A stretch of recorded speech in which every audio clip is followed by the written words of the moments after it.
किसी ने बड़े कमाल की बात कही है कि जो पहाड़ पर चढ़ रहा होता है वो छुप छुप कर चढ़ता है और जो पहाड़ से उतर रहा होता है वो अकड़ कर उतरता है। इसका मतलब कि जो छुप छुप कर चल रहा है वो ऊपर की ओर जा रहा है और जो अकड़ कर चल रहा है वो नीचे की ओर जा रहा है। नमस्ते दोस्तों, मेरा नाम है जितिन सिंह। दो भिक्षु थे, वो मठ में रहते थे। एक भिक्षु बहुत ज्यादा बुजुर्ग थे और जो दूसरा भिक्षु था वो जूनियर था। जो बुजुर्ग भिक्षु थे वो उस जूनियर भिक्षु के गुरु थे। तो एक दिन उन्हें मठ छोड़कर एक शहर में जाना था। तो उन्हें जानकारी मिली कि सूर्यास्त होने के बाद उस शहर के दरवाजे बंद कर दिए जाते हैं। तो वो मठ छोड़कर शहर के लिए निकल लिए। तो कुछ देर चलते रहे, वो चलते रहे। फिर एक नदी आई, बस वो नदी ही बची थी। फिर अगर वो नदी पार कर लेते तो वो शहर तक पहुंच जाते।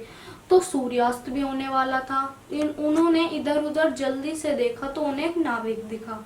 वो दोनों उस नाविक के पास गए और कहा कि क्या तुम हमें नदी पार करा सकती हो।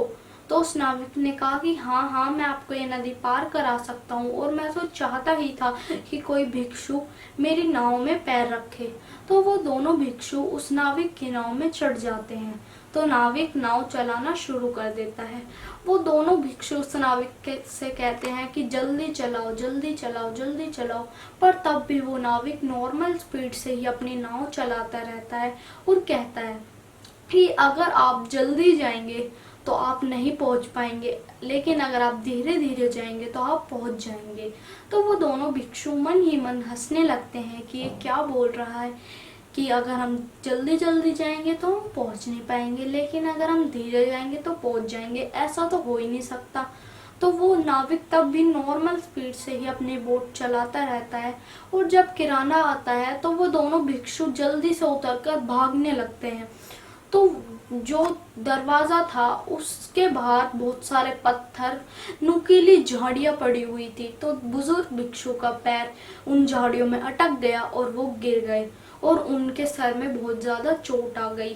तो जूनियर भिक्षु जो आगे भाग रहा था उसने देखा कि मेरे गुरुजी को चोट लग गई है। तो उसके माइंड से ये थॉट निकल गया कि अगर सूर्यास्त हो गया तो दरवाजे बंद हो जाएंगे। उसने पहले सोचा कि मुझे अपने गुरुजी को बचाना है। तो वो भाग के अपने गुरुजी के पास गया और चिल्लाने लगा कि मदद करो, मदद करो। तो वो नाविक ही वहां पे आया और फिर उस भिक्षु ने कहा कि हे नाविक, आप प्लीज हमारी हेल्प कर दीजिए, मेरे गुरुजी को बहुत ज्यादा चोट लग गई है। आप अपने घर इन्हें ले चलिए और इनका उपचार कर दीजिए। तो वो नाविक उन दोनों को अपने घर ले जाता है। बुजुर्ग भिक्षु का उपचार करता है, उन्हें खाना खिलाता है और जिस भी चीज की उन्हें जरूरत होती है वो भी ला कर देता है। फिर वो नाविक उन दोनों से कहता है, देखा, मैंने आपसे कहा था ना कि अगर आप जल्दी जाएंगे तो आप पहुंच नहीं पाएंगे, लेकिन अगर आप धीरे धीरे जाएंगे तो आप पहुंच जाएंगे। जैसा कि अब हुआ, आप भाग रहे थे तो बुजुर्ग भिक्षु को गिरकर चोट लग गई, लेकिन अगर आप धीरे धीरे ध्यान से चलते तो आप वहां पहुंच सकते थे और आप उस मेरे घर की जगह उस शहर में आराम कर रहे होते।